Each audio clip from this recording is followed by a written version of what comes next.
You're listening to the Coach's Journey podcast, exposing the struggles and celebrating the successes in the life of coaches who are action takers and creating authentic impact in today's world.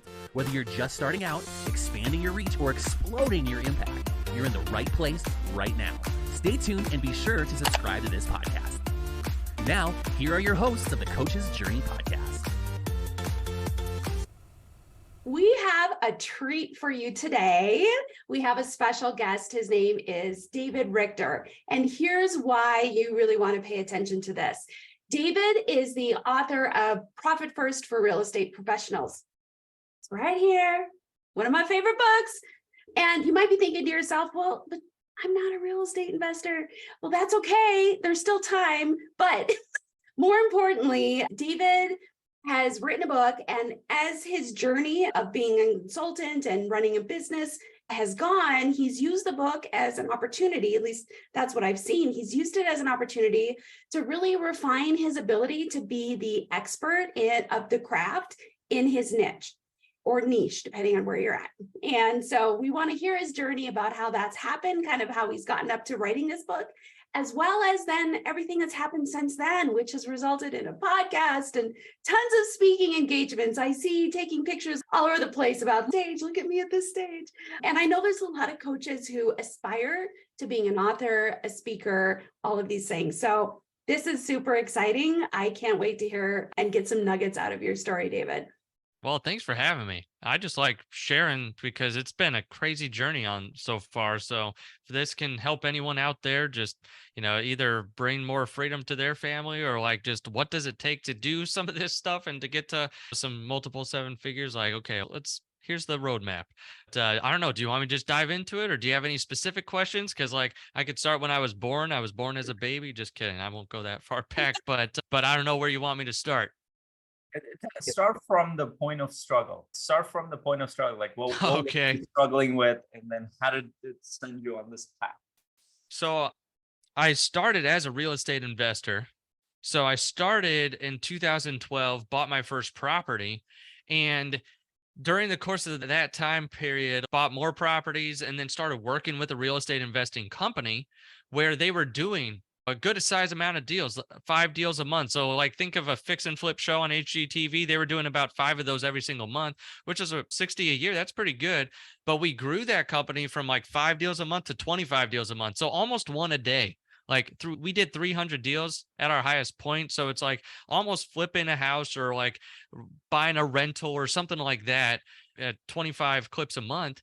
But the area of struggle was, even though we were doing 25 deals a month, we were spending 26 worth out the door.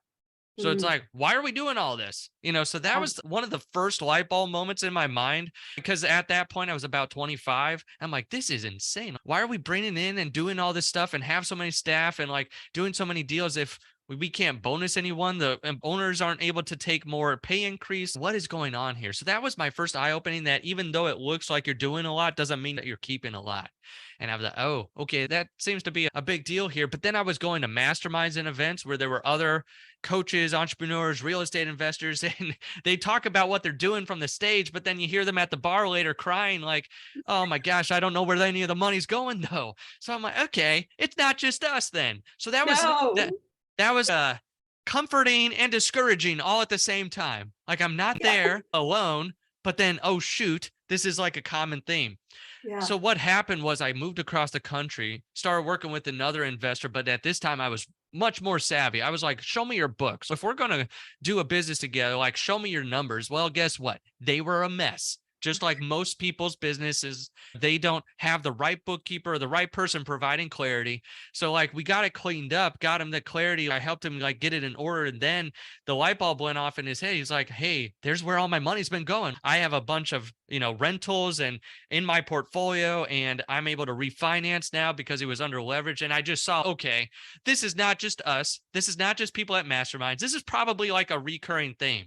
So that's where I saw it firsthand in the struggle of that first business, because it was affecting me. Like, even as a part of that business and not being the direct owner, but being on the leadership team, not being able to get raises, not being able to do more, like not have more opportunity, then seeing it as a pattern across the industry, then saying, okay, I could actually help. Like, just giving the clarity helped this one guy. And he eventually told me this has been life changing. So that was kind of like the struggle I saw that most people were in. And then I lived part of it, and then seeing it again and again, and then being able to actually see like clarity on the other side. So that's what got me into what I'm doing now today, like got me into the coaching, the financial aspect. It's a CFO type role business that I have, a fractional CFO service. And that's where I met Mike McCowitz, and his book, like a mentor of mine, knew that I was going to start a business. Like after that first guy said like, hey, this has been life changing, I'm like, okay, I got to turn this into a business. So that's where I called one of my mentors, and he said, have you read Profit First, which is a great cash flow book for any business? So if you're listening to this podcast as a coach, an entrepreneur, pick up that book. You don't have to pick up my book unless you're in the real estate investing world, but pick up that book because it helps anyone. If you don't know where your money's going from the cash perspective and you're managing it like through your bank accounts, here's a simple system to put more money in your pocket. So that's what appealed to me, because even though I look like the numbers guy, I am not the numbers guy. Like I look like I should be, but I don't have accounting degree. I don't have any background. Like if you're a coach that struggles with the imposter syndrome, I had that to the max starting a CFO company without any financial background other than like in the real estate company. I knew how to do the bookkeeping. I trained myself there through the CPA and through other people. So that was my background. So I jumped into it and then read the book, then started implementing this cash flow system with the real estate investors that I knew and the connections that I had.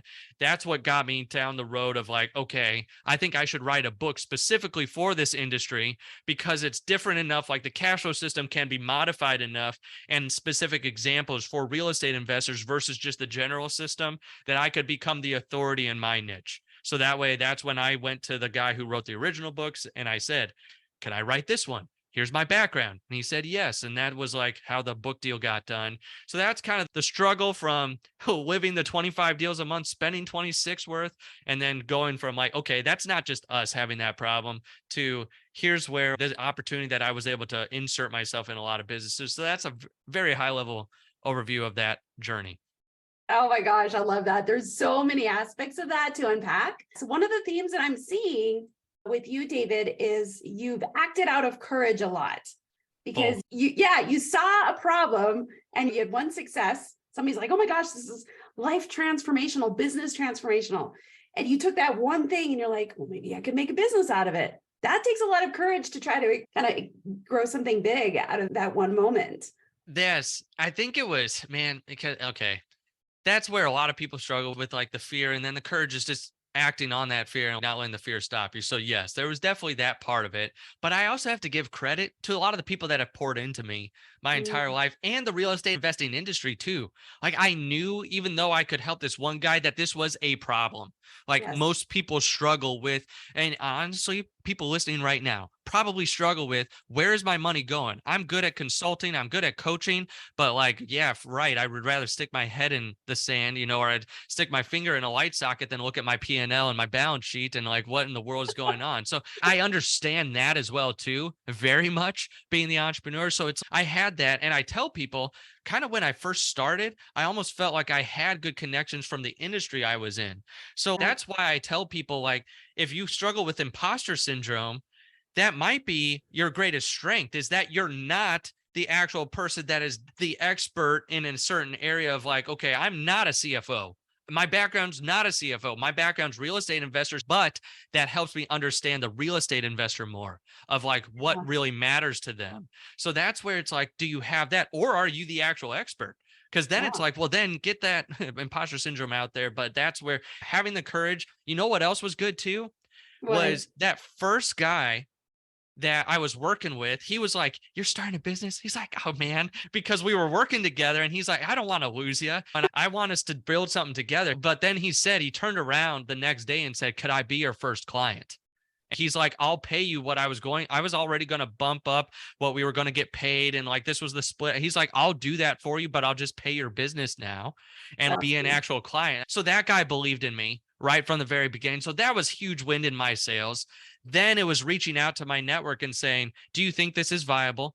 Is there any person that I should talk to that would need to hear this message? Just saying things like that to even test the water. So I was doing some of that before I started too. So I did it smart. Like I didn't just like, this is a great idea, and just jump totally in. And so there was a little bit of planning behind the scenes that year too. Okay.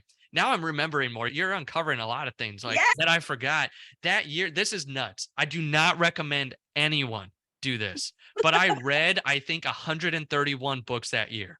I read all of Dan Kennedy's No BS line of books. So like on time management, on managing profit, on managing people, on the marketing and that stuff. Also, I was reading those books about the time I was starting the business. I'm like, okay, I know I could do this. If there's stuff like this out there, there's going to be a support system for me to jump in. And that was really helpful going through some of those books. I don't recommend reading as much as I did, but like if you have specific series that will help you during certain times of your life, that really helped me during that time. Give me even more confidence was going through some of that to be like, okay, there are business authors that have gone through this, that have a proven model, that actually know what they're talking about. And it's not just a fluff piece to get into their program, So that's where I was like, okay, I like this. I like what he's saying. So that helped me as well too. Now I'm just trying to think of all those circumstances around that. That was another big one that helped me take that leap, because then I could at least research what I need to go out there and talk to the people I need to. So one of the values that we hold with the Coach's Journey podcast, because it's tied into the Coaching Mastery community, which is our sponsor, is the value around community. And we kind of jokingly talk about the covert coach, the coach that like wants to change the world, wants to have an impact, but they're so fearful. They're like holding themselves back. They kind of like, I'm a coach, like they're whispering, but not really. And so what I hear in your story also is that you were out there, you were collaborating and getting support from other people in the industry. This was not at all like David figuring out how to do everything all by yourself. You had such a support system. So I want coaches to really understand that is, in our opinion too, is critical to success.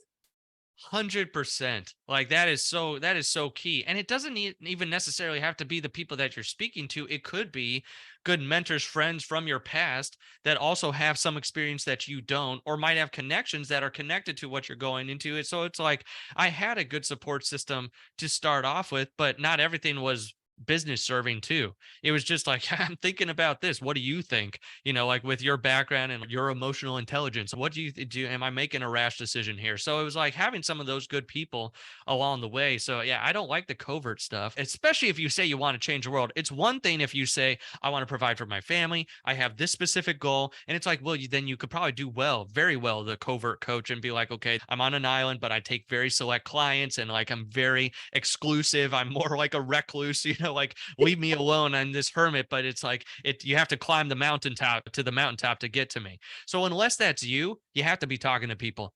And this is going to shock people because I feel like they probably think I'm bubbly and outgoing. I am an introvert to my core. I do not like going to events. I do not like people like in big crowds. I like people one-on-one. So that's why I like podcasting too. That's another reason why I started that, because I got to have more deeper conversations with people. Even though we might air it to hundreds, thousands of people or whatever, it's still having a conversation one-on-one. So I didn't even like that. Like I'm going next week to a real estate event and I'm going to be with people and I'm dreading it. And people would say like, no, you're out there, you're doing this stuff. And I'm like, no, I don't like this. I don't like being away from my family. And I don't love mingling in that setting with a lot of people. It's like, I'm the one-on-one. But if I wouldn't have done that the last 3 years building this thing, I would have never had the impact that is out there now with this message. We've helped hundreds of people.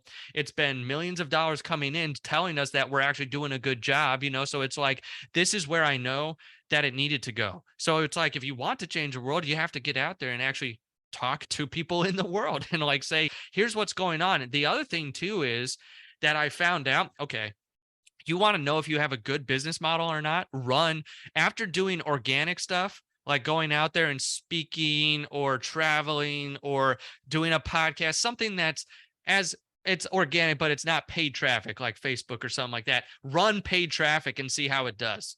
That's where we only started running paid traffic this year.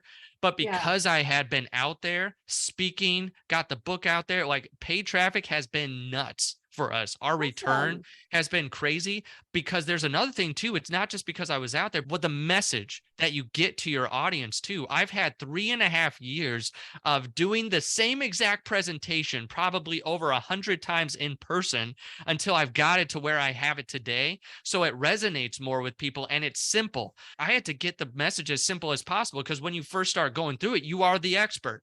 You go from like a 1 to a 10 in your field, and then it's hard to go from a 10 and then talk to people that have no idea what you're talking about. Like Profit First. Some people have never heard of the book. They don't know what that is. They get a funny look on their face like, what the freak is that? And it's like, I have to go from knowing all about it to, do you know what you make, spend, and keep in your business? Like, do you know those 3 simple numbers? Like my daughter, who is 6 years old, knows the words make, spend, and keep.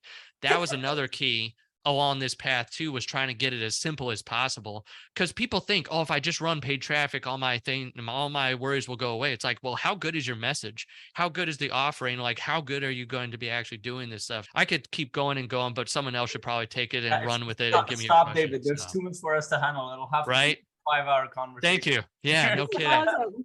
No, first of all, I really love your energy. I love your energy and your passion around this thing because it's very loud and clear. And then I can tell that you care to share this. If you didn't care to share, you'll be very. And also, Sherry said, like, he's a very unassuming guy. And then you said something that was very funny. So you're like, I look like the numbers guy. I do. I get it. But as you start talking, you don't look like the numbers guy. Yeah. That's hilarious. I get that. That's my MO. I say that. Okay. Yeah, since we're talking to coaches, this is like the behind the scenes stuff. So you know what? I always get a laugh when I say that. I say that on stages all the time because I do. I know who I am. I know what I look like. And I know also that also helps me get in touch with my audience. That helps me tell them. I also know that even though I look like this person, I am you. I am the real estate investor. I have lived the 25 deals a month, spending 26 worth out the door, and it sucked. And even though I look like the finance person, I can go in there and be dangerous enough to tell you what's going wrong. And I can spot it very quickly. At this point, I can spot it, almost like, okay, just show me. Show me your books. Do you even have them? Okay, there's your first issue. So it's like that's where just knowing your audience too, what resonates with them, and then also knowing yourself. Like if you're a coach and you look like the numbers person, lean into that. Even in my presentations now, I've got Harry Potter and Star Wars. Like I just like lean full into it. And I'm like, this is who I am. Like you got it. You love it or you hate it. It's like, it's okay. But that's where I'm just trying to get that point across that I understand where they're coming from. And that's where it's even that type of stuff. I say that quite a bit on the different things that I'm on because it usually resonates with people. So that's why if you're a coach, find those things, even the things you might not like about yourself. Do I wish I looked like a bodybuilder and stuff? Like maybe in a perfect world, but now I lean into who I am and what I do and what I love and what I accept at this point. And I know Dr. Sherry, with the psychology, like I want to accept who I am. I don't want anyone else holding my pen, holding my self-worth. So it's like, I want to lean into that stuff and people respond to that. I had a good friend still on this topic. I'm not going to go too far off and then we'll get back to what other questions you want. But I had a very good friend when I was writing the book, Profit First for Real Estate Investing. We would have like an accountability call every week with each other. And we got into some pretty heavy stuff. And he knew what I was going through in some of my personal life. And he's like, now that you're on the other side of that, you should put some of that in your book because he's like, that will show people the real you and like that you've struggled with some of this stuff too. And I was like, that's a little scary putting that right out there. And I put it like chapter 1, like it was just right at the very beginning. So if you pick up the book, you can see that, but it's like, he said, that'll help. And now people tell me like you spoke to me, or I know that I go through that with my wife or with my spouse, or like there's things that I go through as well too. And it helps people really connect with you if you tell them what's really going on and don't just put on the coach consultant face all the time. It's more like, hey, I understand where you are. I don't understand where you're coming from. So sorry, I know that was a rabbit trail from looking like the numbers guy, but I wanted to also tell kind of the psychology about even saying words like that on a podcast or speaking or something that helps you endear yourself as a coach consultant and gives the real you that tells people he knows who he is and like how he can help. So there. And here's the effect in that. I just pictured you in a Hogwarts robe with the Harry Potter lightning on stage, and you're talking about. Yes, that's so great. Does my daughter have a Gryffindor robe and a wand? And did we play the Harry Potter game over the weekend? Probably, yeah. So it's like that picture is probably not far off than what really happens in real life. So there you go. You're listening to the Coach's Journey podcast.